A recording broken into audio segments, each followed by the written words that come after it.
Hello and welcome to Buildings of Tomorrow. My name is John Lester, and in today's episode we are talking about X as a service and how X as a service can deliver additional functionality and scope for our industry.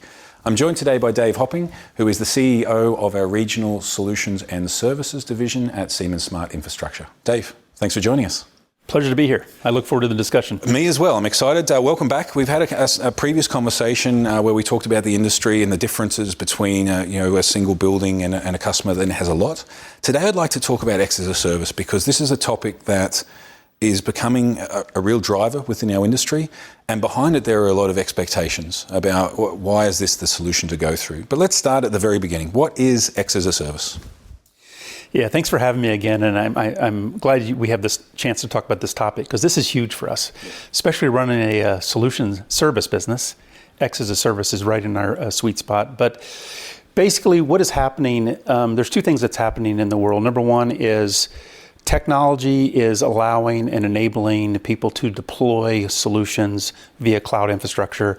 So you're able to really deploy and sell solutions localized through a service type business model.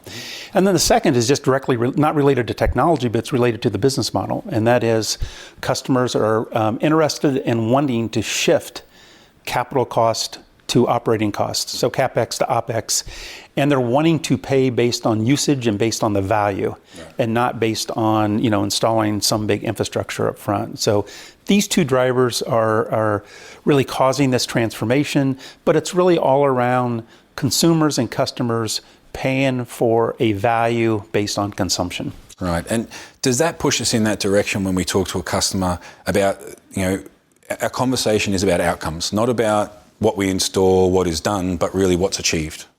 Absolutely, and by the way, this goes back in history, my 30 plus years with Siemens, it's what customers buy anyway. Yeah. They buy outcomes, and we just haven't always maybe sometimes sold that way or positioned our equipment that way. But all customers are looking for an outcome, whether it's asset performance, efficiency, sustainability, space and workplace, whatever the situation, it's all about outcomes and usage. Perfect. So X as a service enables us to build offerings and have a different conversation with the market around these outcomes, around shifting that expectation or that investment from a CapEx to an OpEx. Give us some examples. Like what are the different kinds of X's, let's call it? X as a service, that what we know well is XaaS, is software as a service, but this is a functional technology base. What are some of the X's for X as a service? I don't know how much time you have. Hey, bring it on. We've got time. The reel is running. We won't run out of tape for a while. But I'll give you some real life examples, and then we can go deeper. If you'd like. One is in the area of employee experience. So we made a couple acquisitions, a number of years ago with Enlighted and Comfy, and employers are wanting their employees to have a better work experience. How to find parking, maybe order food, reserve a conference room, reserve a desk. This is all about the experience the employees will see, in their facilities. And so we sell, the Comfy and the Enlighted applications as a service model. Another example would be just in our core business, whether it's in building automation, fire, security. We're seeing more and more customers wanting to pay for life safety, wanting to pay for comfort control, wanting to pay for asset performance, but they want to pay based on the outcome. So we have, building automation as a service. We have security as a service, different types of offerings. We have within our Enlighted business, we have data as a service. So Enlighted Sensors connects all this data in the building. It goes into their Amaze platform. And then from that, they're then exporting the data into third-party applications for real-time service. So this is more data as a service, incorporating their data. We also have energy as a service. So customers are wanting to pay for energy based on usage and based on performance. Performance can be energy efficiency. Performance could be sustainability, decarbonization. So customers are now doing big finance projects with us where they're paying for the use of that power, and they're not paying for the big infrastructure up front. We also have a digital, as a service, or asset performance as a service with our digital services. And we're helping customers improve the life cycle of their assets, improve performance, reducing energy consumption.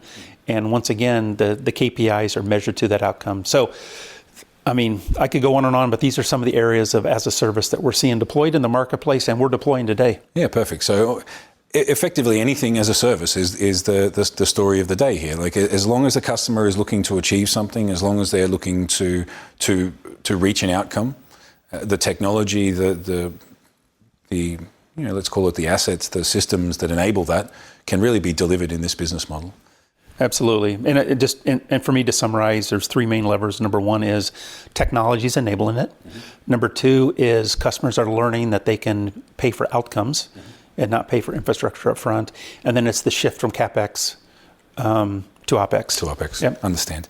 Now, you mentioned a couple that I would like to dive into a little bit more detail. One was energy as a service, but one that I hear around the industry every now and then is flexibility as a service. What is flexibility as a service? Yeah, well, it's really connected together, but it's enabling the customer to combine different energy systems into one where they're maximizing or they're lowering their cost of energy, but they're maximizing their usage of fossil fuels. So why is it called flexibility? Because you need to have the flexibility to maybe buy from the utility, maybe buy from a renewable source. Wind power is one to look at, but you can't use wind power if the wind's not blowing. So then if you have to have the flexibility, then you need to store the energy, so you need battery storage. So you're starting to combine different energy sources from the utility, from renewables, storing as a battery storage. You're also seeing e-mobility charging connected to the building, and how you monitor, control, and how you use power. This is that flexibility component. But the key to flexibility is you have to have some type of storage, on site. And then in some parts of the world, we're even seeing hydrogen, come into play. And then the as-service part is no different than what I described earlier. They're paying for the use of that energy, and if it's done in a proper way and in a sustainable way, you can actually pay for it less, so you get savings and you decarbonize at the same time. Yeah, right. And that's one of the most exciting use cases, because we see, we talked in a different episode, but also we see around in the industry so much there, companies are setting themselves decarbonisation goals, and this can't just be achieved by switching off one thing and switching on another. That flexibility is such an important part. And you mentioned e-mobility there with their less decarbonisation goals. We see so many major auto manufacturers also setting themselves an e-mobility target for their actual production, which is going to become a really huge part of the infrastructure, the energy scope that we look at. I'd love to know if you have an example for this, because we just talked about a lot of things: renewables, on-site storage, maybe even on-site generation, our normal fossil fuel or energy purchasing from a utility, e-mobility, all combined. Do you have an example of somewhere where you've done something like this, and what effect it has on the customer really trying to achieve those goals? Yeah, we do. We have a number of examples. One is a smart hospital project. Brauhofen Hospital, if I said that correctly. It sounds good to me. Yeah, but this is a smart hospital, which energy is a flexibility. So we are deploying renewable energy, and we were deploying battery storage. And so we are enabling the hospital to be able to use power the most effective way, whether that's from the utility at a low price point, or whether that's through energy storage from utilities, based on either wind conditions, sun conditions. And so we're giving the hospital that flexibility to use that energy. And then, maybe not directly related to that example, we're also seeing other smart hospital and smart office projects where e-mobility is being connected to the infrastructure. So they're able to charge the e-mobility stations off of the storage that they might have achieved through a renewable power source. So this gives the charging of flexibility from renewable energy as well. And then a real simple one, which they're doing in the U.S., by the way, is with the Ford Motor Company, where we have partnered with Ford with our charging infrastructure. And I don't know if you read about this, but the vehicle will actually be an energy source for the home, if the power goes out, if you have a brownout or et cetera. So again, you can probably imagine, wow, I can charge my home or leverage my truck sitting in my driveway to power my home if there's energy power. So these are just some of the examples of flexibility that we're seeing. And that use case that you described, using e-mobility as almost an on-site storage, also replicable not just for residential but also for a hospital. When you know that your car park is full during the day, you can use this as these are the kinds of applications that until we reach now as a society, this critical mass and e-mobility is somehow a norm. We couldn't have even imagined this being an option 3-5 years ago. Yeah, absolutely.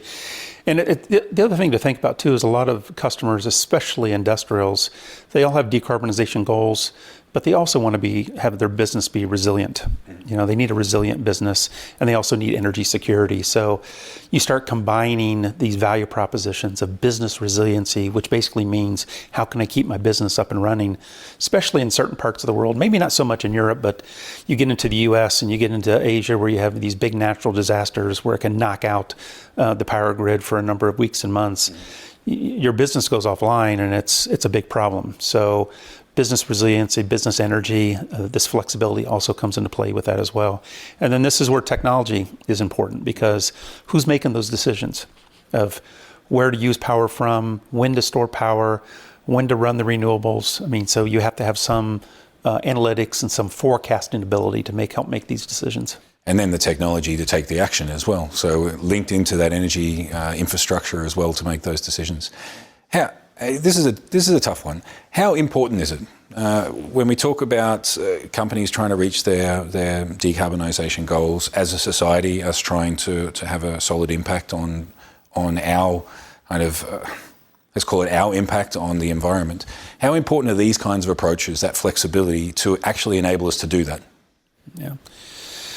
Well, I think it's absolutely essential. And let me tell you why I feel that way, because everybody wants to do that. You know, everybody wants to say the right thing, whether it's save the planet, whether it's decarbonize. But how many people have really done it? You know, and then you ask, then why haven't they done it? Well, maybe the business case hasn't been there, you know, or in some cases, maybe it not even the business case not there, but it costs more than it did before to decarbonize. And so the technologies and the flexibility is dramatically improving that business case. And so what that is doing is that is helping consumers and decision makers and companies make those decisions to really decarbonize, which I think we all agree that we need to do for the future of our society and our planet. So I think without the technology, it becomes a story, and some people will do it, but we would not see the implementation as fast as without it. I understand. And also linking back to that X as a service, without putting those technologies into the context of the outcome and really setting clear goals for that outcome, it makes it more difficult as a business to make these decisions. Yeah, well, it makes a decision easier for them because they know they're going to pay based on the outcome and the usage. But it also is critical because they don't have the capital to outlay for the infrastructure that will benefit them sometimes 15, 20, 30 years. You know, they have a hard time, putting that capital up front.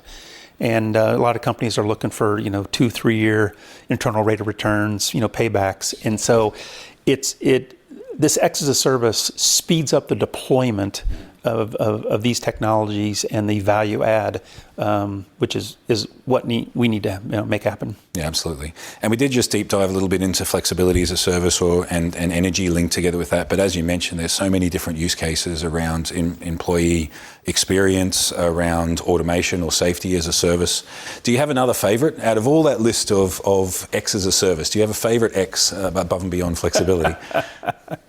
Well, I got a lot in my personal life, I use it a lot for, entertainment and gaming and, and all of that. But from a business perspective, I think my favorite right now is around our service business and our data-driven services, because we're able to deploy, asset performance as a service, and we're able to put our digital analytics on top of assets in buildings, fan systems, pumps, boilers, chillers. And this will utilize the Building X platform, so great collaboration with our BP colleagues. But we're enabled to help our customers, preserve their assets, predict when something's going to fail, and just imagine how important that is, like in a semiconductor plant. If a semiconductor plant goes down every 15 minutes, is 1.5 million, or in a hospital, if an OR goes down, or you get poor ventilation, during a surgery. And so we're able to deploy these services to extend their assets, reduce their operating cost, and reduce their energy costs at the same time, and do it fairly quickly. So from a business perspective, I think this is my favorite right now. And then that's that's really neck and neck with the whole energy as a service, because this whole market is evolving pretty quickly. And through our EPS business, energy and performance service business, this is really is giving us some tailwinds to grow this business in the marketplace. Yeah, absolutely. And both those examples that you used when you're linking with energy, not only to deliver that energy flexibility, but the resilience, like you talked about, ensuring that we can continue to operate our operation is continuous where it's required, but then that link also to a semiconductor plant. Today, in the current market, we can't afford any semiconductor plant to be offline at any point. But that's true. But as you say, a hospital, these examples, that's the beauty of these kinds of digital-driven and service-based approaches, because you can deploy this more easily, can deploy this and speed up the rollout. And scale, which is around sustainability or around resilience and energy, something that we absolutely need to do as an industry. Yeah, good comment in reference to the semiconductor. Yeah, that's a pretty pain point right now. But my personal preference, to say no, was my Apple Music subscription. So I get the whole library of all the music for $9, $9 a month, and I love music. Right. So I'm an Apple Music. I'm not a Spotify, but it's the same thing. You never thought about it when I grew up. You'd go and buy a record, right? Or you buy a CD, and now you have the full library of all of the music for, $9 a month. So it's pretty cool. Pretty amazing. And you don't have to go too far back before we all had a box of records or a box of CDs, and giving those up was a pretty tough one. But it's changed the way that we do business.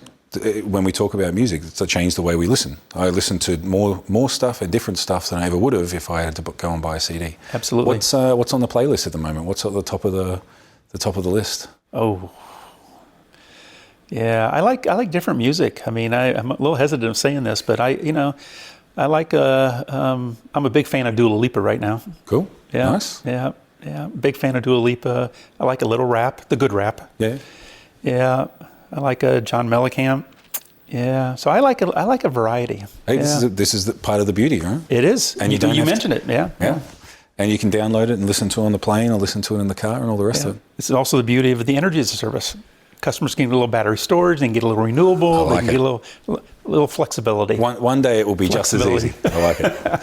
Hey, Dave, thanks so much for the conversation. Really enjoyed it. And again, I think we took that deep dive into one of these individual XaaS as a service around the flexibility, but hey, there's so many more, and such an important thing for us as an industry to scale. So I get the feeling that maybe we talk about some more in the future, I hope. It'll be evolving, so. Bring it on. See you next time. Absolutely. All right. And thank you all for joining us. So please remember to like, comment, share this episode, subscribe to us, whether you're watching the video on YouTube or you're listening to us through one of your podcast platforms. Apple Podcasts, Spotify, hard to know. Don't have a preference, at least for this one. We're not going to sign an exclusive deal with Spotify for 100 million anytime soon.